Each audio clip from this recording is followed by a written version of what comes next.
जी कैफेट आज के लेक्चर का आगाज करते हैं। Lecture number 42। हाइब्रिड क्लास में अगर मेरी आवाज पहुंच रही है तो एक दफा हाथ उठा दीजिए। हाइब्रिड वाले शाबाश। अच्छा पीछे आवाज जा रही है, आगे आवाज नहीं जा रही, ये क्या चक्कर है?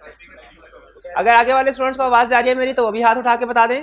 शाबाश जी। कल हमने रिलेटेड पार्टी के कंसेप्ट स्टडी किए थे। हमने पढ़े प्रोसीजर्स के कैसे रिलेटेड पार्टीज को जो क्लाइंट ने आपसे छुपाई होगी आपने उसे कैसे आइडेंटिफाई करना है, ये प्रोसीजर हमने सीखे।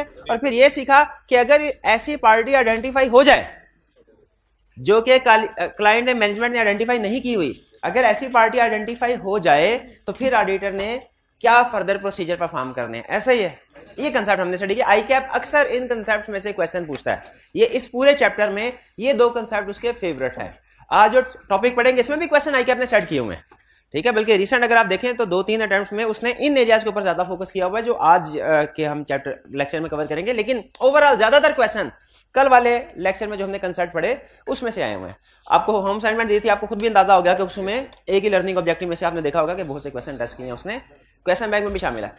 कोई चीज समझ में ना आई हो, कोई एक प्रोसीजर, कोई एक लफ्ज भी ऐसा होगा जो समझ में नहीं आया तो पूछ लीजिए जी, 1 बाय 1 जी। उनकी बोलिएगा तो हाँ, एक ही क्वेश्चन को उसने, एक ही कंसेप्ट को उसने डिफरेंट मार्क्स, कभी उसने 2 नंबर के साथ पूछ लिया, कभी उसने 13 नंबर के साथ पूछ लिया। तो इसमें क्या करना है, इसमें क्या करना, देखिए जो मार्किंग स्कीम होती है ना, आपने उसको अंदाजा लगाना है। इस चैप्टर में अगर आप देखें तो जितने भी कंसेप्ट्स हैं वो ज्यादातर प्रोसीजर्स हैं। 1 2 3 4 5 कैरेक्टर ये करेगा, ये करेगा, ये करेगा, ये करेगा। कल भी हमने देखा वो कंसेप्ट्स जो थे वो मेन कंसेप्ट तो छोटा था लेकिन उसके आगे फर्दर प्रोसीजर 1 2 3 लिस्ट थी। तो इस चैप्टर में जो ज्यादातर कंसेप्ट्स हैं वो लिस्ट के ऊपर बेस कर रहे हैं, लिस्ट ऑफ प्रोसीजर्स। और इसमें मार्किंग स्कीम नॉर्मली होती है 0.5 मार्क फॉर ईच पॉइंट, यानी आधा नंबर एक पॉइंट या एक प्रोसीजर के लिए। तो अगर उसने आपसे 2 नंबर के लिए पूछ लिए तो उसका मतलब 4 प्रोसीजर बताएंगे। इसका मतलब अगर मैं सिर्फ हेडिंग्स भी लिख दूं ना कि कंप्लीटनेस को इंश्योर करने के लिए प्रोसीजर्स क्या है, 2 नंबर के साथ पूछ लिया, तो मैं सिर्फ अगर हेडिंग भी लिख दूं तो मेरे 2 नंबर पूरे हो जाते हैं। Inquiry, inspection, discussion among engagement team और अदर प्रोसीजर्स, ठीक है। और अगर 13 मार्क्स के साथ उसने क्वेश्चन पूछा है तो फिर मुझे हर एक आगे एक्सप्लेनेशन भी लिखनी होगी। तकरीबन 13 तकरीबन 26 प्रोसीजर्स मुझे लिखने होंगे।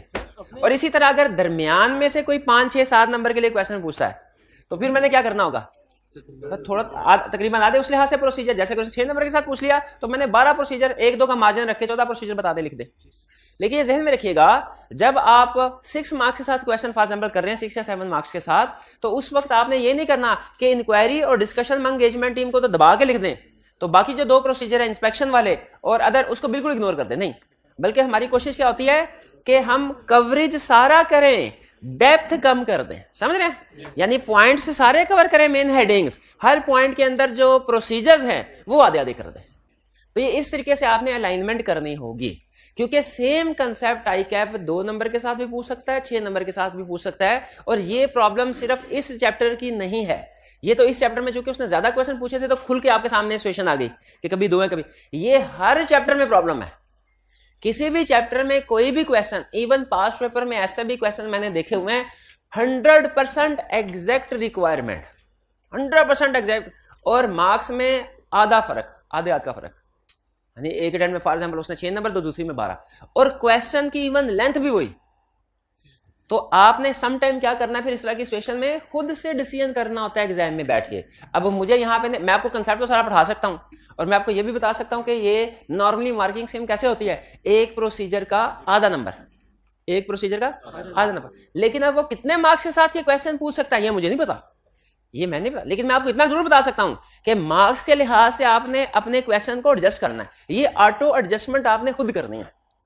ये मैं आपको हर टॉपिक में ये नहीं बताऊंगा कि ये कंसेप्ट मैंने समझा दिया, अगर 3 नंबर के साथ पूछे तो कितना लिखना है, 5 नंबर के साथ पूछे तो कितना लिखना है, 7 नंबर के साथ पूछे, हर टॉपिक में मैं ये चीज आपको नहीं समझा सकता। टॉपिक समझाऊंगा, एग्जाम में क्वेश्चन कैसे पूछ सकता है ये बताऊंगा, और फिर एक जनरल रूल बता दिया करूंगा क्या कि अगर कम मार्क्स के साथ क्वेश्चन पूछे तो डेफिनेटली कम लिखना है, ज्यादा मार्क्स के साथ पूछे तो ज्यादा लिखना है, और कितना कम या कितना ज्यादा लिखना है ये मार्क्स को देख के डिसाइड करना है नॉर्मल। और ये रूल सिर्फ 1 प्रोसीजर आधा नंबर, एक प्रोसीजर आधा, ये सिर्फ इस चैप्टर के लिए रूल नहीं है, ये बाकी के चैप्टर्स के लिए भी रूल आप बता सकते हैं कि एक पॉइंट का आधा नंबर नॉर्मली देता है, नॉर्मली ये रूल होता है। और अगर उसकी मार्किंग स्कीम इससे डिफरेंट होती भी है ना तो भी आप सेफ साइड पे होंगे। क्यों भला? क्योंकि समटाइम जब मार्किंग स्कीम डिफरेंट करता है ना तो 0.75 मार्क्स एक प्रोसीजर के लिख देता है, जिसमें आप सेफ साइड पे हैं, क्योंकि आपने जो एग्जाम्पशन ली है वो बिल्कुल उसमें ज्यादा ही प्रोसीजर आप लिख रहे होंगे, कम नहीं लिख रहे होंगे। इसीलिए मार्किंग स्कीम में चाहे आप किसी क्वेश्चन में देखें उसने 0.75 मार्क्स का एलोकेट किया एक प्रोसीजर को, लेकिन आपने जब कभी खुद से मार्किंग करनी है तो कैसे मार्किंग बनानी है? मार्किंग स्कीम 0.5 मार्क एक प्रोसीजर पे। क्लियर जी मेरे भाई? क्वेश्चन का आंसर हो गया आपको? मुतमिन है? क्लियर? और की क्वेश्चन जी?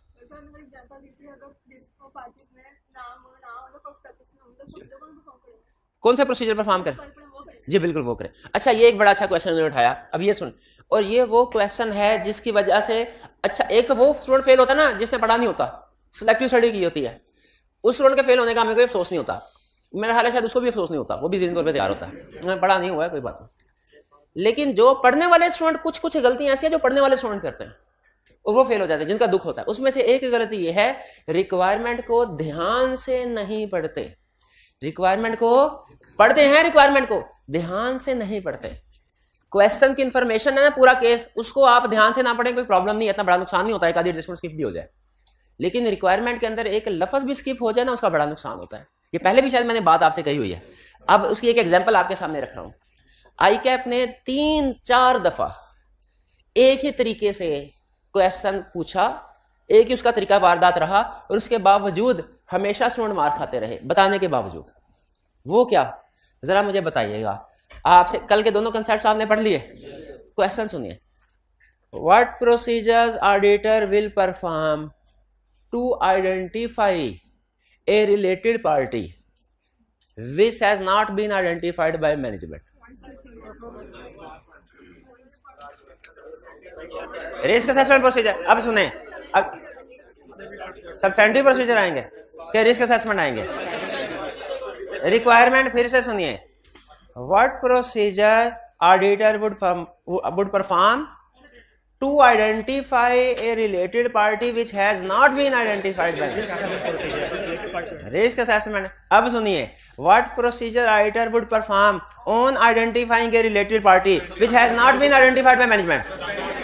Substantive procedure. तो इसमें फर्क किस, स्टेटमेंट सारी तकरीबन एक जैसी है, फर्क किस चीज का है? टू का और ऑन का। सिर्फ टू, ये एक लफ्ज चेंज किया उसने रिक्वायरमेंट में और क्वेश्चन सारे का सारा चेंज हो गया, सिर्फ एक लफ्ज। और ये टू और ऑन का लफ्ज कोई ऐसा है भी नहीं जिसे हम कहें ऑडिट का टेक्निकल टर्म है। लेकिन खुद सोचें, ये आपका एग्जांपल दी थी ना, what procedure would you perform to become a chartered accountant? To become a chartered accountant याद आई? क्या करेंगे सर? दिन रात मेहनत करेंगे, हम सारे टेस्ट देंगे, हर रोज 2 घंटे ऑडिट पढ़ेंगे, केस स्टडीज भी करेंगे, टेस्ट भी देंगे, असाइनमेंट भी करेंगे और रिटर्न असाइनमेंट करेंगे। To become a chartered accountant. और फिर मैं अगर आपसे पूछूं what procedure would you perform on becoming a chartered accountant? मैं सर सारी किताबों को आग लगाएंगे, आज के बाद एक लफ्ज नहीं लिखना, कुछ कंसेप्ट नहीं पढ़ने, खूब याशी करेंगे, खूब ये गाड़ी। तो ये सारी चीजें मुझे देखें, ये प्रोसीजर चेंज हो गए किस एक लफ्ज के चेंज होने से? टू और ऑन। इसीलिए मैं आपको बार बार कहता हूं कि रिक्वायरमेंट जो आपने 300 सफ़े किताब के पढ़े वो अहम है, लेकिन इन सबसे ज्यादा अहम वो 5 सफ़े पेपर के हैं कि उनमें क्या पूछ रहा है। बाकी सारे पेपर जब सामने आता है ना, बाकी सारी चीजें रेलिवेंट हो जाती हैं, सिर्फ वो कंसेप्ट रेलिवेंट है जो पेपर में पूछे हैं। और उन 5 सफ़ों में भी वो जो 15-20 लाइंस है ना रिक्वायरमेंट वाली, वो सबसे ज्यादा अहम है। सारे पेपर को आप एक ही तरीके से नहीं पढ़ना, रिक्वायरमेंट को बार बार पढ़ना है। वो 2-3 लाइनें वही डिसाइड करेंगी कि असल में वो चीजें होती है जो उनको डिकोड करेगा उस रिक्वायरमेंट को, वो पेपर में अच्छी परफॉर्मेंस देगा। तो ये ध्यान में रखिएगा रिक्वायरमेंट में। ये सिर्फ एक एग्जांपल के तौर पे आपके सामने रख रहा हूं टू और ऑन की वजह से। असल में कंसेप्ट क्या सिखा रहा हूं कि क्वेश्चन की रिक्वायरमेंट को ध्यान से पढ़ना है, सम टाइम थोड़े से अल्फाज चेंज करके कंसेप्ट बदल जाता है। जैसे इसी तरह की एक और एग्जांपल हमने एनालिटिकल प्रोसीजर में भी पढ़ी। एनालिटिकल प्रोसीजर में क्या एग्जांपल पढ़ी थी कि फैक्टर्स बताएं reliability of data for analytical procedure. याद है? Reliability of data for analytical. और इसमें आपने चैप्टर 3 रिलायबिलिटी ऑफ एविडेंस के प्रोसीजर लिखने हैं। नहीं, रिलायबिलिटी ऑफ एविडेंस और है, reliability of data for analytical procedure और कंसेप्ट है। रिलायबिलिटी दोनों में कॉमन आ रहा है लेकिन फर्क है। इसी तरह एक और मिलती जुलती एग्जांपल, क्या प्रोसीजर परफॉर्म करेंगे if no response is received for a negative confirmation? हाँ, क्या करेंगे? Alternative procedure. शाबाश, कुछ भी नहीं करेंगे। नेगेटिव कंफर्मेशन में तो कुछ भी नहीं करना होता, पॉजिटिव कंफर्मेशन पे करना होता है। तो देखें पॉजिटिव एक लफ्ज का चेंज हुआ लेकिन कंसेप्ट हमारा डिफरेंट हो गया। तो इन चीजों का ध्यान रखें, रिक्वायरमेंट को बार बार पढ़ने की आदत डालें, कंफर्म हो जाए हाँ वाकई यही जहन में आ रहा है, फिर उसके बाद लिखना शुरू करें। क्लियर? वरना क्या होगा, हम तो आपको जब पेपर दे के आएंगे हम तो आपको कह देंगे कि भाई हमने तो पढ़ा दिया था सारा कुछ, और आप भी घर वालों को ये कह रहे होंगे बड़ा अच्छा पेपर हुआ है, और रिजल्ट के बाद टीचर को भी कह रहे होंगे सब बड़े खींच खींच के नंबर लगाए हैं, 66 नंबर बनते हैं, फिर भी पता नहीं उसने 27 क्यों दे दिए। खींच खींच के, वो ये नहीं पता कि हमने छोटी छोटी गलती नहीं की, बड़ी बड़ी बड़ी ब्लंडर। रिक्वायरमेंट पूछा कुछ और था, बिल्कुल ही कुछ और बताया, वो सम टाइम पूरा क्वेश्चन क्रॉस हो जाए। मैंने खुद ये गलतियां की हुई हैं, खुद पूरे का पूरा क्वेश्चन गलत, और वो क्वेश्चन जो पेपर में मुझे सबसे अच्छा आता था, लेकिन रिक्वायरमेंट को नहीं सही तरीके से पढ़ा, कोई और क्वेश्चन था, कोई और अटेम्प्ट कर रहे हैं, 0 नंबर बार हो ही जाता है ना। लगे रहे, मेहनत करते रहे, और जितनी दफा भी फेल हो अगली दफा उससे ज्यादा मेहनत करें। ये असूल है चार्टर्ड अकाउंटेंट बनने का, मेहनत करते रहे और जितनी दफा फेल हो अगली अटेम्प्ट आपकी पिछली अटेम्प्ट से बेहतर हो, बस आप इंशाल्लाह चार्टर्ड अकाउंटेंट बन ही जाएंगे कभी ना कभी, और जल्दी बन जाएंगे, जल्दी बन जाएंगे। मेहनत 12 और की क्वेश्चन जी।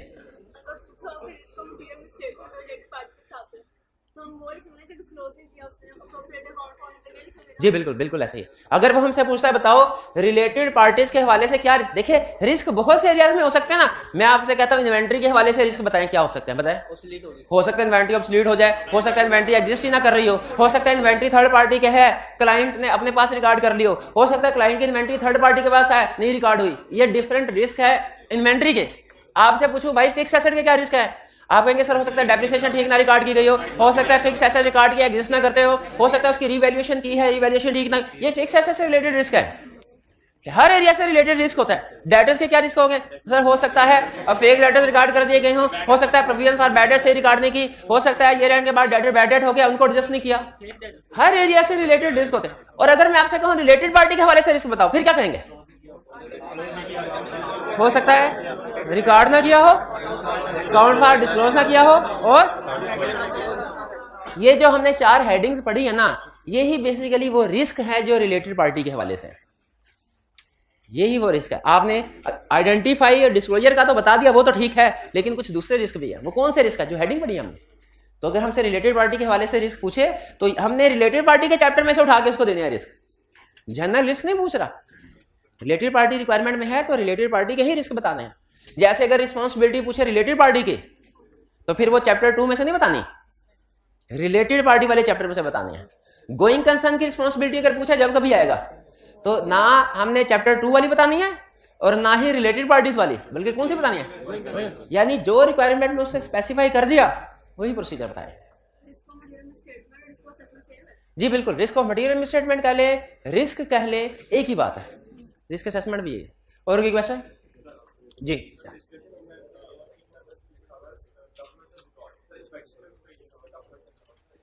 डिस्कशन में भी लिखा हुआ है डॉक्यूमेंट एंड रिकॉर्ड, इंस्पेक्शन में भी लिखा हुआ है डॉक्यूमेंट एंड रिकॉर्ड। फर्क क्या है? डिस्कशन अमंग एंगेजमेंट टीम में सीनियर पर्सन अपनी टीम को बता रहा है कि उन्हें किन किन डॉक्यूमेंट्स या रिकॉर्ड से रिलेटेड पार्टी मिल सकती है, ये सीनियर बता रहा है। और इंस्पेक्शन में वो टीम मेंबर जाके उन डॉक्यूमेंट्स को चेक कर रहे हैं कि इनमें रिलेटेड पार्टी निकलती है कि नहीं। ठीक है, और कोई क्वेश्चन?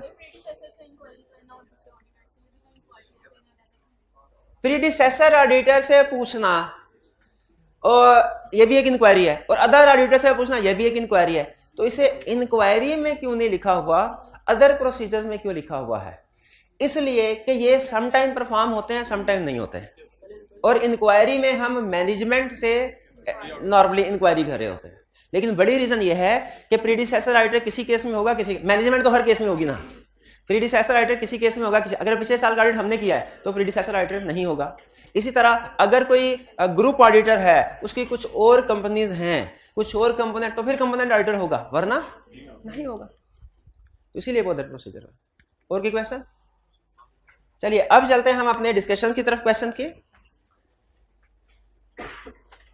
सबसे पहले what is a related party and related party transaction. Related party को डिफाइन करें, बहुत अहम कंसेप्ट है, बज़ाहिर दिखने में छोटी सी डेफिनेशन है, लेकिन ये एक क्वेश्चन आपकी बहुत सी केस स्टडी में नॉलेज यूज होता है इसका। रिलेटेड पार्टी को डिफाइन करें, ये नहीं ये आ रहा है। क्या होती है रिलेटेड पार्टी? अगर एप्लीकेबल फाइनेंशियल रिपोर्टिंग फ्रेमवर्क में डिफाइन किया गया है तो जो डिफाइन किया वो रिलेटेड पार्टी। अगर डिफाइन नहीं किया तो जिस पार्टी का, जिस ऑर्गेनाइजेशन या इंडिविजुअल का इन्फ्लुएंस होगा वो रिलेटेड पार्टी। अच्छा बताइए, रिलेटेड पार्टी में सिर्फ कंपनीज होती हैं, ऑर्गेनाइजेशन या इंडिविजुअल्स भी हो सकते हैं? इंडिविजुअल नेचुरल पर्सन भी हो सकते हैं। रिलेटेड पार्टी ट्रांजैक्शन क्या है? रिलेटेड पार्टी के साथ जो ट्रांजैक्शन करेंगे वो रिलेटेड पार्टी। फॉर एग्जांपल, ये भाई इतने गौर से ऑडिट पढ़ रहे हैं, है ना? रिलेटेड पार्टी ट्रांजैक्शन बताइए जो रिलेटेड पार्टी, ये तो अभी बोल चुका मैं, एग्जांपल्स बताएं। Sale, purchases. अच्छा मुझे एक एग्जांपल बता दे रिलेटेड पार्टी के साथ जो नॉर्मल हो और एक outside normally course of business. Sale and purchase ordinary course of business की, और outside ordinary course of business loan, share capital की ट्रांजैक्शंस। ठीक है, ठीक। Next, describe the procedure that the auditor may perform in order to ensure the completeness of complete. अच्छा, completeness को underline कर लें। किसी भी रिक्वायरमेंट में कंप्लीटनेस आ गई, इसका मतलब हमें वो कह रहा है कि इस सजेशन के बारे में बताओ। Of information provided by manager about related party. Related party को अंडरलाइन करना है। कंप्लीटनेस ऑफ रिलेटेड पार्टी, ये रिस्क असेसमेंट प्रोसीजर का ही दूसरा नाम है कंप्लीटनेस ऑफ रिलेटेड पार्टीज है। तो प्रोसीजर बता देंगे, लिस्ट 6 नंबर के साथ तकरीबन 12 प्रोसीजर लिख लीजिएगा कम से कम। Question 3, as the auditor of a listed company with a number of related parties, what steps would you consider as part of your audit planning to ensure that all related party relationship and transactions are identified and disclosed? All related party, to ensure all related party relationship and transactions are identified. ये भी किसकी बात कर रहा है कि क्या procedure perform करेंगे इंश्योर करने के लिए सारी के सारी रिलेटेड पार्टी आइडेंटिफाई हो जाए। कौन सा प्रोसीजर? Risk assessment procedure. शाबाश। Specify the procedure that an auditor should perform to ensure completeness of the list of related parties provided by directors. Give any 3 audit procedure to ensure completeness of list of related parties provided by the management. अच्छा, उसने 3 कहा हुआ है, क्या हम 3 लिखें या 4 भी लिख सकते हैं? 4 भी लिख सकते हैं, to be on safe side. एक आधा प्रोसीजर अलग लिखते हैं, इसमें से बेहतर है हेडिंग लिखते हैं सारी। अदर का एक आधा प्रोसीजर है, अगर अदर प्रोसीजर लिखना चाहे ना तो उसमें बेहतर होता है एक आधा प्रोसीजर लिख दिया जाए, क्योंकि अदर प्रोसीजर इटसेल्फ कोई प्रोसीजर नहीं है। तो उसकी एग्जांपल के तौर पे एक आधा प्रोसीजर, क्योंकि क्वेश्चन सिर्फ 2 नंबर का, लिख देना चाहिए। चलिए, ये हमारे क्वेश्चन की डिस्कशन, जो कि बेसिकली एक ही क्वेश्चन उसने डिफरेंट वेरिएंट्स के साथ पूछा हुआ है।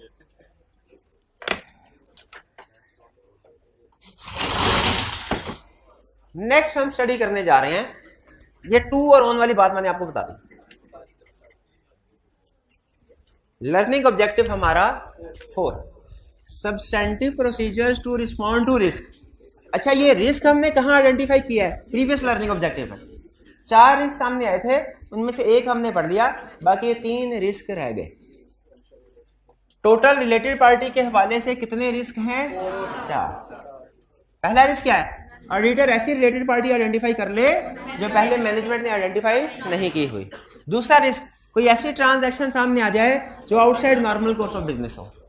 तीसरा रिस्क, मैनेजमेंट ये असर्शन दे, स्टेटमेंट दे कि हमने रिलेटेड पार्टी के साथ ट्रांजैक्शंस आर्म लेंथ बेसिस पे रिकॉर्ड किए हैं। Fourth risk, related party with dominant, कोई ऐसी रिलेटेड पार्टी हो जिसका डोमिनेंट इन्फ्लुएंस है कंपनी के ऊपर। 4 रिस्क है, ठीक है। अच्छा, इस लर्निंग ऑब्जेक्टिव को हम समटाइम कहते हैं ये कंडीशनल लर्निंग ऑब्जेक्टिव है। कंडीशनल का मतलब ये है कि ये सारे प्रोसीजर आप तब परफॉर्म करेंगे जब ये रिस्क सामने आए। देखिए, जो होते हैं ना रिस्क असेसमेंट प्रोसीजर, ये ऑडिटर के ऊपर लाजमी होता है, उसने हर ऑडिट में परफॉर्म करने हैं। लेकिन जो response to risk assessment procedure है ना, ये अगर रिस्क सामने आए तो फिर प्रोसीजर परफॉर्म करने, वरना नहीं। यानी अगर आप ऑडिट करते हैं, रिस्क असेसमेंट प्रोसीजर कल वाले परफॉर्म किए, इससे कोई ऐसी रिलेटेड पार्टी आइडेंटिफाई हो जाती है जो मैनेजमेंट ने आइडेंटिफाई नहीं की थी, तो आप ये प्रोसीजर परफॉर्म करेंगे। और अगर ऐसी कोई रिलेटेड पार्टी आइडेंटिफाई नहीं होती, प्रोसीजर परफॉर्म नहीं करेंगे। अगर कल वाले प्रोसीजर परफॉर्म करने से आपको कोई transaction outside the normal course of business नजर आ जाए, मिल जाए, तो आपने ये प्रोसीजर परफॉर्म करने हैं। और अगर कोई transaction outside the normal course of business नहीं मिलती तो नहीं करना। अगर कल वाले procedure risk assessment procedure perform करने से आपको पता चले कि मैनेजमेंट ने ये स्टेटमेंट दिया, फाइनेंशियल स्टेटमेंट में मैनेजमेंट ने ये असर्शन दी है, स्टेटमेंट दी है कि हमारी रिलेटेड पार्टी के साथ जितनी भी ट्रांजैक्शंस हैं वो मार्केट वैल्यू पे, आमनत बेसिस पे, तो हमने इसको चेक करना है कि ट्रांजैक्शन आमनत बेसिस पे है कि नहीं। लेकिन अगर मैनेजमेंट ने इस तरह की कोई असर्शन स्टेटमेंट नहीं दी तो हमने कोई प्रोसीजर परफॉर्म नहीं करने इसके हवाले से। अगर कोई ऐसी रिलेटेड पार्टी सामने आ जाए जिसका डोमिनेंट इन्फ्लुएंस है कंपनी के ऊपर, अगर कोई नजर आ जाए तो फिर हमने ये प्रोसीजर परफॉर्म करने हैं। और अगर कोई नजर नहीं आती रिलेटेड पार्टी पे डोमिनेंट, तो प्रोसीजर परफॉर्म नहीं करना है। ये बात समझ आई? इसलिए जब आप पढ़ेंगे ना तो शायद उसने हर हेडिंग के साथ लिखा हुआ if auditor identifies this thing, risk assessment procedure से अगर ये सामने आ जाए तो फिर ये प्रोसीजर परफॉर्म होने, वरना नहीं। ये बात समझ आगे चलते हैं। अगर कोई transaction outside the normal course of business है, अच्छा अब इस पे आगे चलने से पहले outside the normal course of business से मुराद कोई भी ऐसी ट्रांजैक्शन आप ले सकते हैं जो अनयूजुअल है। इसमें ऐसी ट्रांजैक्शन भी आ जाती हैं जो नॉन रूटीन ट्रांजैक्शन है, यानी कभी कभार होने वाली, जैसे शेयर्स की इक्विटी ट्रांजैक्शन, शेयर की सेल परचेज है, किसी से सामान खरीदा था पैसे देने के लिए नहीं है कैश, शेयर इशू कर दिए, ये भी transaction outside the normal course. और इसमें ऐसी ट्रांजैक्शन भी आती हैं जो हैं तो रूटीन की लेकिन उनकी टर्म्स एंड कंडीशन अनयूजुअल है। जैसे सेल्स ट्रांजैक्शन रूटीन की है लेकिन इस सेल्स की टर्म्स एंड कंडीशन अनयूजुअल है, वेरी लॉन्ग क्रेडिट पीरियड दिया, ठीक है, या जो प्राइस है उस पर हैवी डिस्काउंट दिया, ये भी transaction outside the normal course of business बन जाएगी। तो इसका मतलब है एक तो नेचर ऑफ द ट्रांजैक्शन से हम अंदाजा लगाते हैं कि outside the normal course of business है कि नहीं, और दूसरा टर्म्स ऑफ द ट्रांजैक्शन से अंदाजा लगाते हैं। अगर टर्म्स बार बार चेंज हो रही हैं तो चाहे ट्रांजैक्शन रूटीन की क्यों ना हो, सेल परचेज की, वो outside the normal course of business बन जाएगी। ये कंसेप्ट क्लियर हुआ? अच्छा अब एग्जाम में वो आपसे क्या करेगा, एग्जाम में वो कोई सिचुएशन ऐसी बनाएगा जिसमें 1 2 3 4, इन 4 में से कोई एक या दो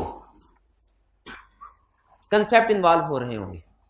तो आपने क्वेश्चन की गिवन इंफॉर्मेशन से पहचानना है कि वो ये कंसेप्ट पूछ रहा है, ये पूछ रहा है, ये पूछ रहा है कि ये पूछ रहा है। फॉर्चुनेटली हमारे पास लिस्ट है, ये तो हर फौरन पता चल जाएगा आपको कि एक नाम बताएगा, पहले हमें नहीं पता था ऑडिट टीम को, अब पता चल गया, पहले नहीं पता था अब पता चल गया, तो हमने फौरन अंदाजा लगा लिया।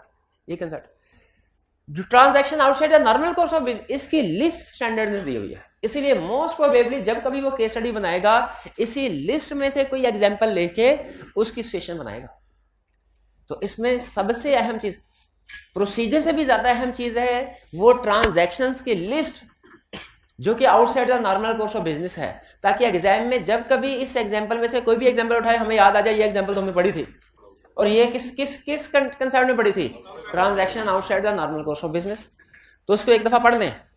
सबसे पहली एग्जांपल इक्विटी ट्रांजैक्शन कौन सी होती है, शेयर इशू किए जाते हैं या शेयर बाय भी किए जा सकते हैं, ये transaction outside the normal course of business है। लॉ में आप पढ़ते थे इन्वेस्टमेंट इन एसोसिएटेड कंपनी, ये outside the normal course of business है कि नहीं है? बिल्कुल है, इक्विटी इन्वॉल्व है, ठीक है। फिर इसके बाद ट्रांजैक्शन फिर ऑफशोर एंटिटीज कौन सी होती है, सात समंदर पार, फॉरेन कंट्रीज के साथ, फॉरेन कंट्रीज में जो डिफरेंट ब्रांचेस हैं उनके साथ मनी लॉन्ड्रिंग के लिए खास तौर पे ये ट्रांजैक्शन यूज होती है ऑफशोर एंटिटी, वो आप पढ़ते होंगे ये खास तौर पे पनामा स्कैंडल। तो ये बेसिकली किस, इसमें क्या है, इसमें सारी ट्रांजैक्शन ऑफशोर ट्रांजैक्शन एंटिटीज के साथ ट्रांजैक्शन है, तो ये भी outside the normal course of business है। पाकिस्तान में जो ट्रांजैक्शन एक कंपनी इंपोर्ट एक्सपोर्ट नहीं कर रही फिर भी उसकी फॉरेन कंट्रीज में के साथ ट्रांजैक्शन है, तो ये outside the normal course of business है कि नहीं? इंपोर्ट एक्सपोर्ट कर रही हो तो फिर नहीं है, फिर तो रूटीन की ट्रांजैक्शन है, लेकिन अगर नहीं कोई डीलिंग फॉरेन कंट्रीज के साथ तो वो outside the normal course of business. जैसे कोई प्रॉपर्टी बाय कर ली फॉरेन कंट्री में, outside the normal course of business. और अगली एग्जांपल क्या है, प्रोवाइडिंग प्रॉपर्टी विदाउट, हाँ एक केस स्टडी में उसने कहा कंपनी की एक बिल्डिंग है, उसके 5 फ्लोर है, जिसका 4th फ्लोर है ना वो खाली था, और वो फ्लोर डायरेक्टर की बेटी फैशन डिजाइनर है, उसको दे दिया गया, ऑनलाइन काम लिखा, ऑनलाइन किसी भी काम के लिए, और बदले में कोई भी कंसिडरेशन रिसीव नहीं की गई। बताइए रिलेटेड पार्टी भी है आउटसाइड द नॉर्मल कोर्स। ये कैसे पता चला outside the normal course of business है? Without consideration. जो ट्रांजैक्शन विदाउट कंसिडरेशन है वो outside the normal course of business है। नहीं, आर्म लेंथ बेसिस पे कैसे आएगी? वो तो जीरो कंसिडरेशन है ही नहीं।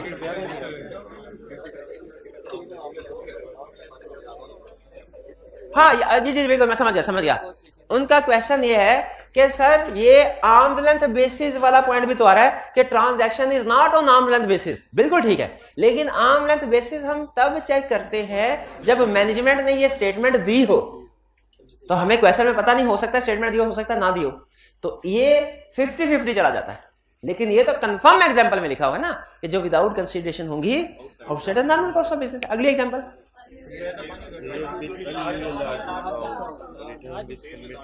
सेल्स विद, इसको क्या मैं एक्सप्लेन करूं? सेल्स विद लार्ज डिस्काउंट या सेल विद रीपरचेज एग्रीमेंट। ये एग्जांपल उसने नहीं लिखी होगी, लेकिन ये भी लिखी हुई है, सेल विद रीपरचेज की। अच्छा ठीक है, ठीक, ये स्टैंडर्ड की एग्जांपल आपको सिखा रहा है। फिर और क्या एग्जांपल है? Terms are change. कॉन्ट्रैक्ट एक दफा हो जाए ना, कल आपको एग्जांपल दी थी, लोगों का मिलियंस का भी लॉस हो रहा ना तो उन्हें कॉन्ट्रैक्ट पूरा करना पड़ता है। लेकिन अगर हम किसी को फेवर दे रहे हैं, कॉन्ट्रैक्ट के टर्म्स को चेंज कर रहे हैं, डेडलाइंस एक्सटेंड कर रहे हैं, तो इसका मतलब हम उसको अनड्यू फेवर दे रहे हैं। क्यों? क्योंकि रिलेटेड पार्टी होगी। तो ये भी ट्रांजैक्शन आउटसाइड द नॉर्मल, क्योंकि नॉर्मली हम टर्म्स ऑफ द कॉन्ट्रैक्ट को चेंज नहीं करते। चलिए, और बस ठीक है। चलिए अब मुझे ये बताइए, इन सारी एग्जांपल में से कोई भी एक उसने एग्जाम में लिख दिया आपको, तो आप पहचान लेंगे outside the normal course of business है। क्लियर? चलिए आगे चलें। अगर इसमें से, इन एग्जांपल में से कोई केस उसने बना दिया और आप ना अटेम्प्ट कर पाए, तो ये आपका कसूर है। इन एग्जांपल में से उसने कोई केस स्टडी बना दी और आप उस वक्त ये आइडेंटिफाई ना कर पाए ये transaction outside the normal course of business है, तो ये किसका कसूर है? आपका कसूर है। हाँ, अगर इन एग्जांपल्स के अलावा उसने कोई एग्जांपल सेट कर दी तो भी आप ही का कसूर, मेरी जिम्मेदारी नहीं ना, फिर आपका कसूर है ना हमारा। फिर आई क्या उसने आउट ऑफ सिलेबस क्वेश्चन, लेकिन अभी तक तो उसने टेस्ट नहीं किया, उम्मीद है आइंदा भी आउट ऑफ सिलेबस क्वेश्चन नहीं आएगा। बहरहाल आगे चलते हैं। नेक्स्ट, अगर अब देखिए transaction outside the normal course of business हमने आइडेंटिफाई कर ली। अब क्या करना है? कहता है सबसे पहले ये देखो कि इसमें सबसे पहले बिजनेस रैशनल देखो। बिजनेस रैशनल, बिजनेस रैशनल क्या होता है? Business rational, rational means logic, reason, क्यों ये ट्रांजैक्शन की गई। देखिए नॉर्मल हालात में किसी भी एंटिटी को अपने बिजनेस से हट के कोई काम नहीं करना चाहिए, ऐसी ट्रांजैक्शन नहीं करनी चाहिए जो उसके नॉर्मल कोर्स ऑफ बिजनेस के हट के है। और अगर वो करती है तो उसकी कोई ना कोई वैलिड रीजन, वैलिड जस्टिफिकेशन होनी चाहिए। हमने सबसे पहले ये पूछना है, बताइए बिजनेस रैशनल क्या है, क्या रीजन है, क्यों आपने ये ट्रांजैक्शन की, और देखना है कहीं इसमें कोई रिलेटेड पार्टीज इन्वॉल्व नहीं है। अब ये जस्टिफाई करवाना ये थोड़ा सा मुश्किल काम है। जैसे हमें अगर क्लाइंट कोई रीजन बता दे तो उसको वैल्यूएट करना कि वाकई इस ट्रांजैक्शन की जरूरत थी कि नहीं थी, थोड़ा सा मुश्किल काम है। इसीलिए स्टैंडर्ड ने उसके ऊपर गाइडेंस दी है कि जब आप वैल्यूएट कर लें, करने लगे कि वैलिड बिजनेस रैशनल है कि नहीं किस ट्रांजैक्शन का जो outside the normal course of business है, तो इसमें आपने इन फैक्टर्स को देखना है। वो फैक्टर भी हम डिस्कस कर लेते हैं, लेकिन पहले मेन कंसेप्ट को कंप्लीट कर लें। अगर कोई transaction outside the normal course of business हमें मिली, सबसे पहले क्या करना है, उसका बिजनेस रैशनल इन्वेस्टिगेट करना है और देखना है कि कोई रिलेटेड पार्टी इसमें इन्वॉल्व है कि नहीं। अगर इसमें रिलेटेड पार्टी इन्वॉल्व हो तो ये हमारा हाई रिस्क नहीं बल्कि सिग्निफिकेंट रिस्क बन जाता है, क्योंकि हाई रिस्क तो तभी बन जाता है जो नॉर्मल रिलेटेड पार्टी ट्रांजैक्शन होती है। अब रिलेटेड पार्टी ट्रांजैक्शन भी है और outside the normal course of business भी है, तो ये हाई रिस्क नहीं बनेगी बल्कि उससे भी ज्यादा सिग्निफिकेंट रिस्क बन जाएगी। इसमें फिर आपने क्या करना है, नंबर 1 इंस्पेक्ट ऑथराइजेशन। देखें अप्रूवल दी गई है कि नहीं, ट्रांजैक्शन अप्रूवल होनी चाहिए। अगर कोई outside the normal course of business है, सीएफओ ने कहा सर इसकी अप्रूवल की जरूरत ही नहीं थी, मैंने कर दी है, ये काफी है, तो क्या काफी है? ये अप्रूवल डायरेक्टर्स की तरफ से होनी चाहिए, और अगर डायरेक्टर्स इन्वॉल्व हैं तो शेयर होल्डर्स की तरफ से, शेयर होल्डर की तरफ से भी अप्रूवल होनी चाहिए। रिलेटेड पार्टी ट्रांजैक्शन की अप्रूवल देखते हैं कि नहीं, वो तो नॉर्मल भी देखते हैं, तो outside the normal course of business की नहीं देखेंगे। क्लाइंट से पूछेंगे, क्लाइंट से कहेंगे सर ये ट्रांजैक्शन की क्या रीजनिंग जस्टिफिकेशन है, ठीक है। और अच्छा ये हमने देख लिया, रैशनल के बारे में भी डिस्कशन करते हैं। ऑथराइजेशन देख ली, अप्रूवल हुआ है, अब क्या देखना है, एप्रोप्रिएट काउंटिंग एंड डिस्क्लोजर। ये तो आपको पता ही है कि कौन कौन सी रिलेटेड पार्टी को डिस्क्लोज करते हैं और कौन सी नहीं, कौन सी रिलेटेड पार्टी ट्रांजैक्शन को डिस्क्लोज करना चाहिए और किनको नहीं करना चाहिए। जो आइडेंटिफाई कर ले उनको डिस्क्लोज करना चाहिए, और जो आइडेंटिफाई नहीं कर सके उनको डिस्क्लोज नहीं करना चाहिए, वो तो वैसे भी नहीं कर सकेंगे हम।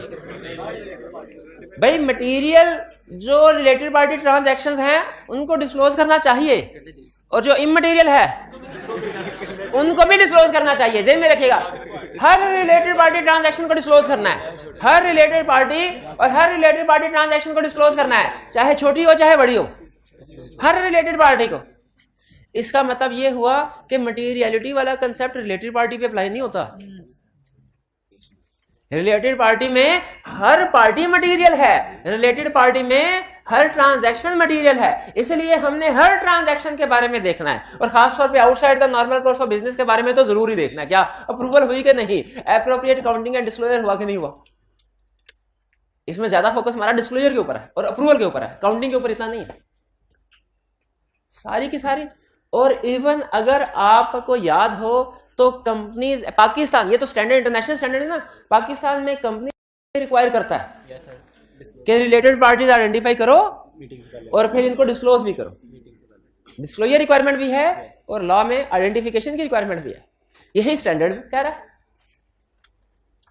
इवन अगर कंपनी लॉ में ये रिक्वायरमेंट ना भी होती ना, हम ये काम फिर भी कर रहे होते। क्यों बना रिक्वायरमेंट इंटरनेशनल स्टैंडर्ड। और इंश्योर करो मैनेजमेंट की एक्सप्लेनेशन कंसिस्टेंट है सपोर्टिंग डॉक्यूमेंट के साथ। मैनेजमेंट से पूछा हाँ भी शेयर क्यों किया तुमने, equity transaction outside the normal course share क्यों इशू किए। मैंने कहा सर हमने प्लांट खरीदा था, पैसे अदा करने के लिए पैसे नहीं थे, इसलिए हमने शेयर इशू कर लिए। हमने बैंक अकाउंट देखा, सपोर्टिंग डॉक्यूमेंट देखी, बीआरएस वगैरह कंफर्मेशन देखी, उसमें हैवी बैलेंस मौजूद था।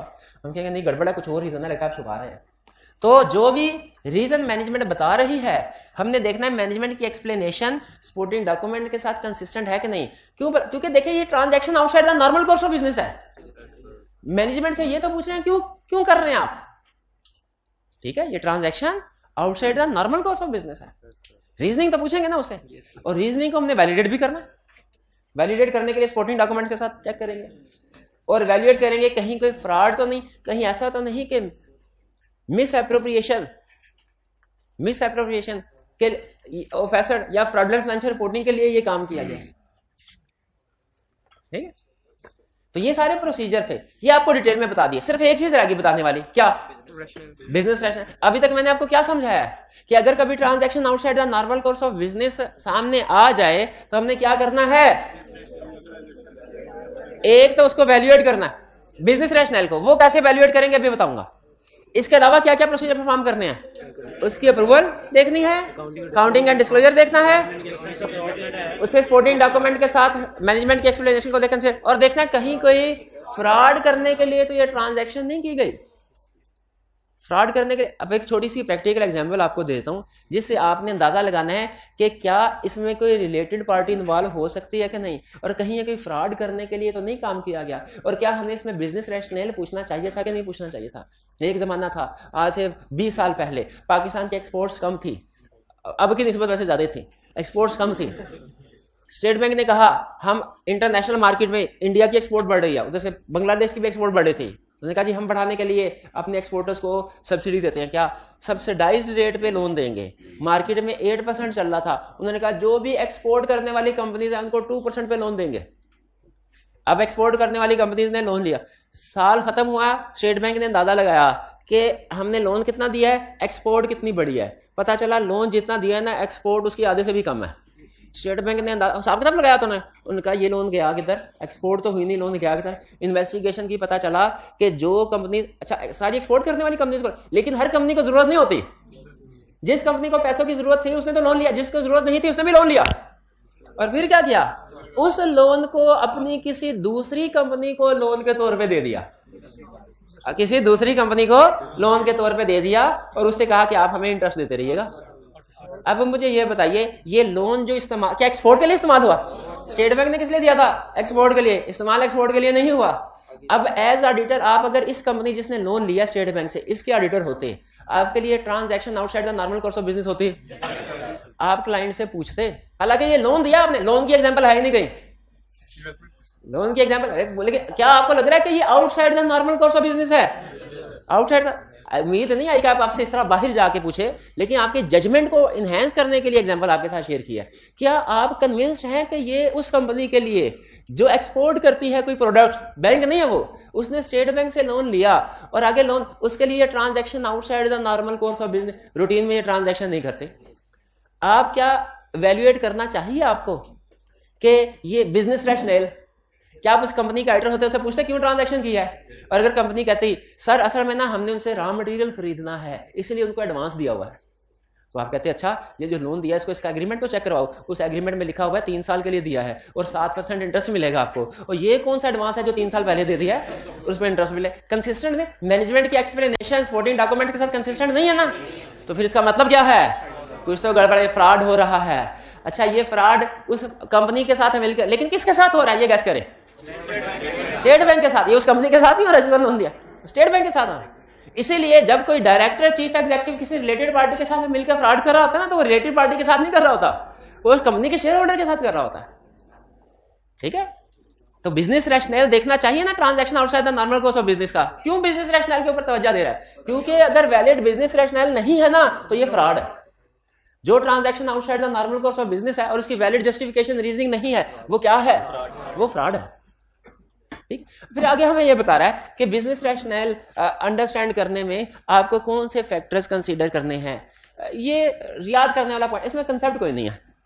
जैसे वो कहता है कि वैल्यूएटिंग द बिजनेस रैशनल, क्या करें आप? कह रहे हैं अगर कोई transaction outside the normal course of business है, उसके बिजनेस रैशनल को वैल्यूएट करना है। ऑडिटर के देखेगा ट्रांजैक्शन कोई बहुत ज्यादा कम्प्लेक्स तो नहीं है। अब बताया था ना, ए से बी को, ए से डायरेक्ट पेमेंट करनी है बी को, पहले जाएगी ए से सी, सी से ई, एफ, घूम फिर के आती है। ये उसने कम्प्लेक्स कर दिया ट्रांजैक्शन को। देखो अगर ट्रांजैक्शन ओवरली कम्प्लेक्स है तो इसका मतलब है गड़बड़ है, इसकी ओवरली कम्प्लेक्स करने की कोई रीजनिंग नहीं होती। एंड पे अगर एक पार्टी को पेमेंट हो रही है 10 चक्कर लगाने के बाद तो डायरेक्ट भी पेमेंट हो सकती थी।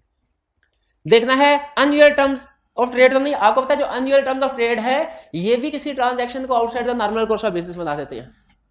तो हम देखिए अनयूअल ट्रेड क्यों रखी हुई है, परचेज प्राइस क्यों इतनी कम, 50% डिस्काउंट क्यों दिया है? क्या मार्केट में रेगुलर प्राइस पे चीज बिक नहीं रही थी?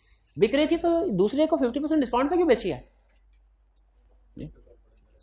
lacks an apparent logical business reason for its occurrence, involves previously unidentified related party, is processed in unusual manner, whether management has discussed the nature of first transaction with those sides, management ने दो side के governance के साथ discussion किया कि नहीं, management किसी particular accounting treatment के ऊपर फोकस करे।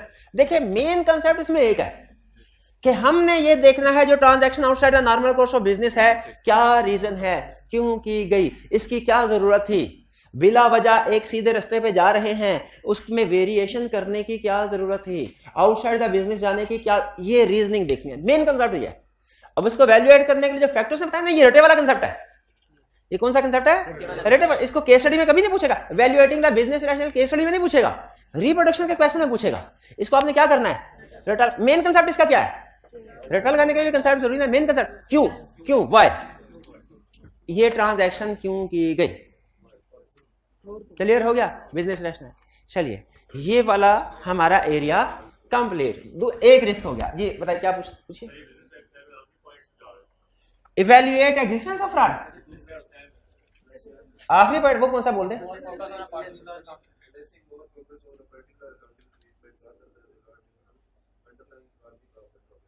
देखिए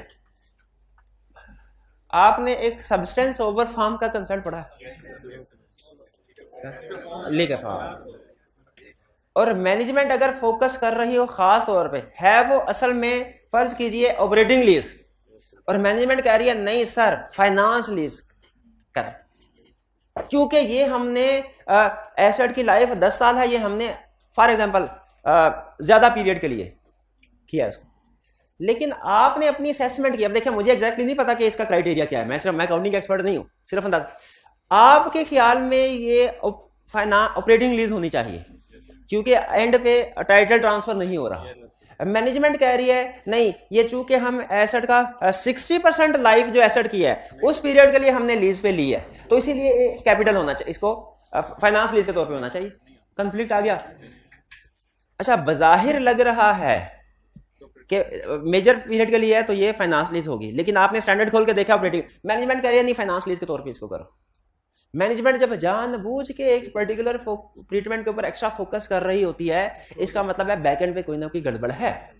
तो वो ये कह रहा है हमने इस चीज को कंसीडर करना है कि मैनेजमेंट क्यों फोकस कर रही है एक पर्टिकुलर ट्रीटमेंट के ऊपर। मे भी उसने बैंक के साथ एग्रीमेंट किया हो कि हम किसी भी पॉइंट ऑफ टाइम पे अपने एसेट्स को इस मिनिमम अमाउंट से कम नहीं करने होने देंगे, और अगर ये कैपिटलाइज ना करें एसेट तो वो मिनिमम अमाउंट से एसेट कम हो जाते हैं। उस लिमिट को पूरा करने के लिए मैनेजमेंट जानबूझ के जोर दे रही है कि इस एसेट को कैपिटलाइज करें। तो जब मैनेजमेंट किसी खास पर्टिकुलर ट्रीटमेंट को फोकस कर रही हो, स्टैंडर्ड में क्या लिखा है, इसको कहते हैं गोली मारे। स्टैंडर्ड में क्या यही होना चाहिए, कैपिटलाइज होना चाहिए। तो इसका मतलब है मैनेजमेंट के पास कोई वैलिड ग्राउंड नहीं है जब अपने पॉइंट ऑफ व्यू को जस्टिफाई करवाने की, तो किस लिए करवा रही हो। अब आगे बता नहीं रही होगी मैनेजमेंट कोई और बात, लेकिन हमें पता लग रहा है कि मैनेजमेंट जो बात कर रही है भोंगी मार रही है, ये कोई वैलिड रीजन नहीं है, तो किस लिए कर रही होगी, कोई ना कोई फ्रॉड के लिए। Next, management assertion of arm length basis.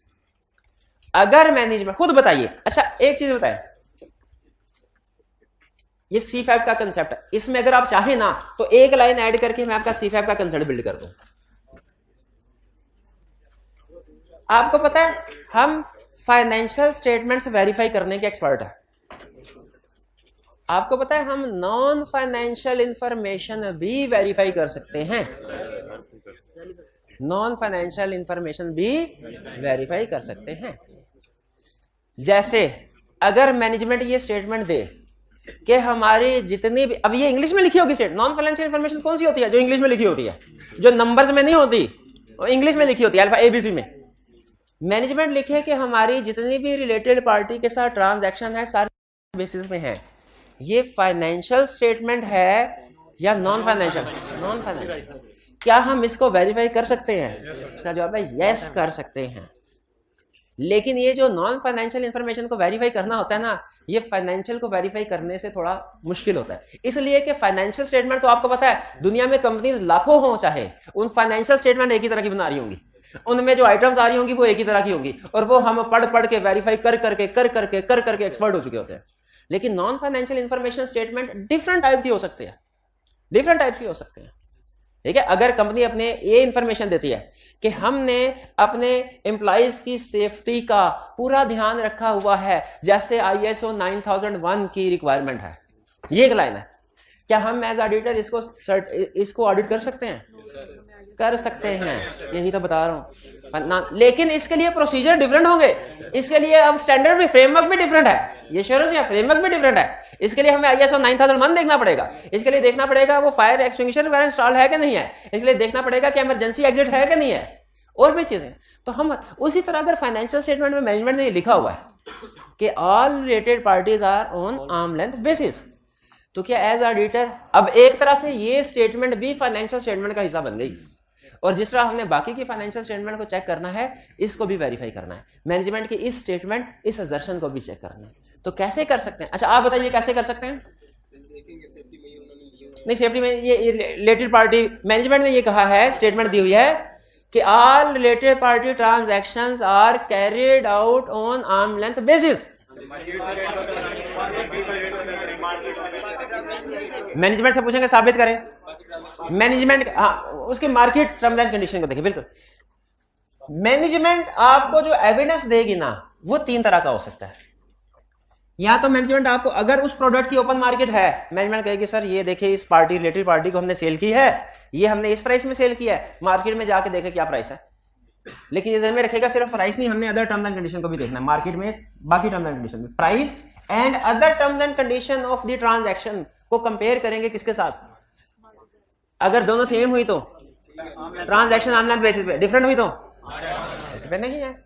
दूसरा, हर प्रोडक्ट की मार्केट नहीं होती, कुछ प्रोडक्ट ऐसी भी होती है जिनकी मार्केट, ठीक है, उसको किसके साथ कंपेयर करेंगे?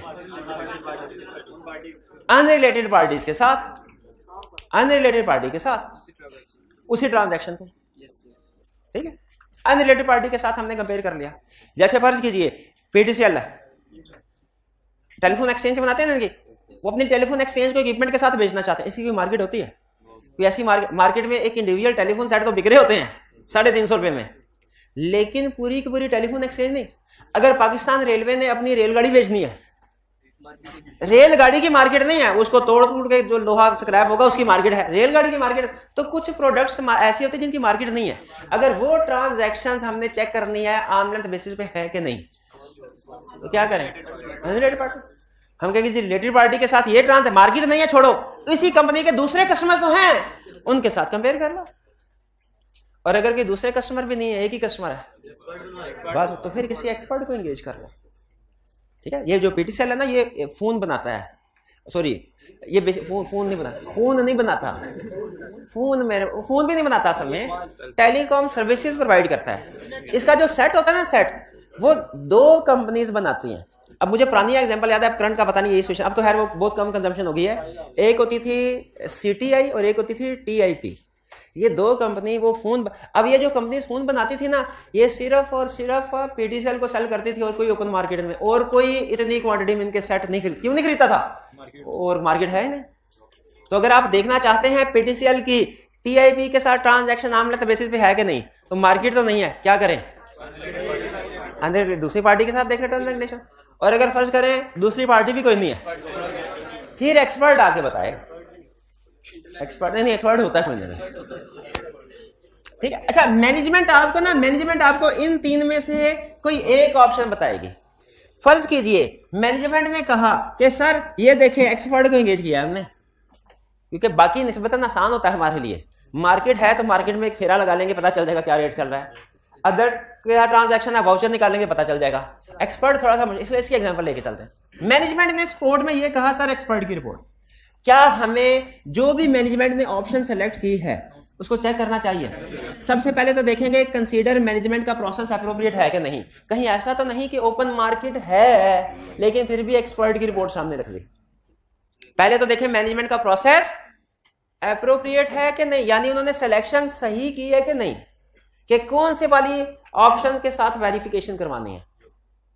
दूसरे नंबर पे अगर एक्सपर्ट को यूज किया हुआ है तो एक्सपर्ट को कोई डाटा दिया गया होगा, एक्सपर्ट को कोई, और एक्सपर्ट ने अपनी एस्टिमेशन लगाने में कोई अजम्पशन यूज किए होंगे। एक्सपर्ट याद रखें हमेशा कुछ ना कुछ सोर्स डाटा और कुछ ना कुछ अजम्पशन जरूर यूज करता है। अगर नहीं समझ आ रहा तो जहन में एग्जांपल लेके आए प्रॉपर्टी वैल्यूअर की। अगर किसी प्रॉपर्टी वैल्यूअर से हम कर रहे हैं कि ये क्लाइंट कहे कि वैल्यूएशन कर दो, कुछ ना कुछ सोर्स उसे चाहिए, सोर्स डाटा क्या चाहिए इसमें, और जिस प्रॉपर्टी की वैल्यूएशन करनी है किस जगह पे वाकया है, वो किस जगह पे, उसका एरिया कितना है, यह है सोर्स डाटा, यह है सोर्स डाटा। तो हम देखेंगे सोर्स डाटा ठीक बताया कि नहीं एक्सपर्ट को, और फिर असम्पशंस क्या होंगी कि ये रेजिडेंशियल इलाके में है, इसका स्टेटस रेजिडेंशियल है कि कमर्शियल है कि एग्रीकल्चरल है। उस लिहाज से वैल्यूएशन चेंज हो जाती है ना। कह रहा है यही देखो, सोर्स डाटा वेरीफाई करो ठीक है कि नहीं, असम्पशंस देखो ठीक है कि नहीं। भाई क्लियर हुआ? तो मैनेजमेंट अगर कहे कि हमें ट्रांजैक्शन आर्म लेंथ बेसिस पे है हमारी, तो मैनेजमेंट अपनी सपोर्ट में क्या काम कर सकती है? 3 में से कोई एक, या तो टर्म्स ऑफ द ट्रांजैक्शन को मार्केट के साथ कंपेयर करेगी, या अनरिलेटेड पार्टी के साथ, या एक्सपर्ट। इनमें से कंपैरेटिवली मुश्किल ऑप्शन एक्सपर्ट। हमने एज ऑडिटर क्या करना वाला, हमने सबसे पहले देखना है मैनेजमेंट का प्रोसेस एप्रोप्रिएट है कि नहीं, यानी सही ऑप्शन सेलेक्ट की होनी चाहिए। अगर पहली वाली 2 ऑप्शन रूल आउट हुई है फिर ही एक्सपर्ट। दूसरे नंबर पे क्या देखना है, सोर्स डाटा सही है कि नहीं। तीसरे नंबर पे क्या, असम्पशन। अच्छा मुझे ये बताइए, कंसेप्ट कंप्लीट हो गया, अब मेरे पास 2 ऑप्शन है। पहली ऑप्शन ये कि रिलेटेड पार्टी भी डोमिनेंट इन्फ्लुएंस समझा दूं आपको अगले 5-7 मिनट में। दूसरी ऑप्शन ये कि ये कल पढ़ लेंगे, जल्दी की क्या। इसकी एक और एग्जांपल आपके साथ शेयर कर दूं जो आगे चल के पढ़नी है। उसे फायदा ये होगा, ये कंसर्ट भी मजीद पक्का हो जाएगा और अगले कंसर्ट की बेस भी बन जाएगी। तीसरी ऑप्शन कोई नहीं है, तीसरी ऑप्शन कोई नहीं, दूसरी ऑप्शन। अच्छा सुन लें, अगर कभी मुझे बताइए मैनेजमेंट एक्सपर्ट को इंगेज करे और एक्सपर्ट हमें कोई रिपोर्ट दे दे, तो आंखें बंद करके उसकी रिपोर्ट को मान लेना चाहिए कि कुछ प्रोसीजर परफॉर्म करने चाहिए ना। उनमें सबसे अहम प्रोसीजर है कि सोर्स डाटा और अजम्पशन। अब मुझे समझ नहीं आ रही कि एक्सपर्ट के काम का सोर्स डाटा क्या होता है जो हमने चेक करना है, जो मैनेजमेंट दे, और अजम्पशंस क्या होती है। अगली आखिरी एग्जांपल सुने इसे। क्लाइंट ने अपने एम्प्लॉइज को पेंशन देता है जब रिटायर हो जाए। कुछ कंपनीज पेंशन देती है ना।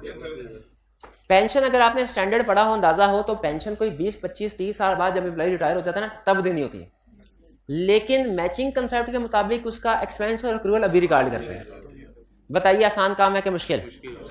एक्सपर्ट यूज होता होगा कि नहीं? यस, प्रैक्टिकली इस काम के कैलकुलेशन करने के लिए एक्सपर्ट यूज होता है। एक्सपर्ट को इस काम के लिए कोई सोर्स डाटा और अजम्पशन चाहिए। हाँ, सोर्स डाटा क्या होगा? एम्प्लॉइज कौन कौन से हैं, उनकी सैलरी क्या है, इंक्रीमेंट वगैरह क्या लगेंगे, शाबाश, ये सोर्स डाटा है। अजम्पशंस क्या होंगी? एम्प्लॉय का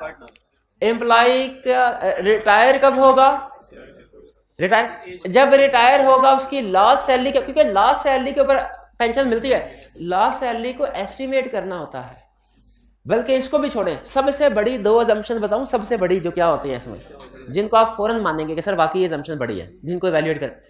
एम्प्लॉय कितना अरसा जिंदा रहेगा, लायबिलिटी एस्टिमेट करनी होती है, तो आपको पता होता है ना कि कैश फ्लोज जो फ्यूचर के होंगे उनकी प्रेजेंट वैल्यू कैलकुलेट करते हैं। तो फ्यूचर के कैश फ्लोज कितने अरसे के कैलकुलेट करने हैं, ये अंदाजा, ये अजम्पशन है कि नहीं? तो मुझे बताइए, अगर आपको पता चले एक्सपर्ट ने एस्टिमेट किया है कि एम्प्लॉय 60 साल की उम्र में रिटायर होगा और 63 साल की उम्र में मर जाएगा, ये अजम्पशन रीजनेबल है? और अगर ये अजम्पशन हो कि 120 साल तक जिंदा रहेगा, ये भी रीजनेबल नहीं है। कोई 70-75 के दरमियान में कहे तो हम मान लें, हाँ, बल्कि हमें क्या करना है, गूगल पे सर्च करके अभी बताएं, एवरेज एज ऑफ 60, सच में 63 है? नहीं, एक दफा मैंने सर्च की थी, मुझे इतना पता है मेल की ज्यादा थी और फीमेल की ज्यादा थी। हाँ, फीमेल की ज्यादा थी, हाँ, मेल बेचारों के कम थे। हाँ, नहीं बेचारे तो नहीं कहना चाहिए, लेकिन बारह के जो भी है। और दूसरी अजम्पशन क्या? दूसरी आप बताइए अजम्पशन क्या है? दूसरी अजम्पशन आप बताइए क्या है? एक तो मानते हैं ना लाइफ की एस्टिमेशन अजम्पशन है, दूसरी बड़ी अजम्पशन बताएं। इतने बड़े बड़े अकाउंटेंट बैठे हैं, देखते हैं किसके दिन में बैठे जी। टोटल पेंशन नहीं, अभी मैंने इंडिकेट भी किया बातों में। चल, प्रेजेंट वैल्यू कैलकुलेट करनी है तो डिस्काउंट रेट क्या इस्तेमाल करना है, ये भी एक अहम स्टेप होता है। ठीक है, पर इतनी बड़ी साइज में नहीं। तो ये समझ आ गया एक्सपर्ट वाली बात और मैनेजमेंटाइजेशन वाली बात क्लियर हो गई। चलिए, बाकी फिर हम इंशाल्लाह कल पढ़ेंगे। कल हमारा ये चैप्टर कंप्लीट हो जाएगा। आज का लेक्चर यहाँ खत्म करते हैं। अल्लाह हाफिज।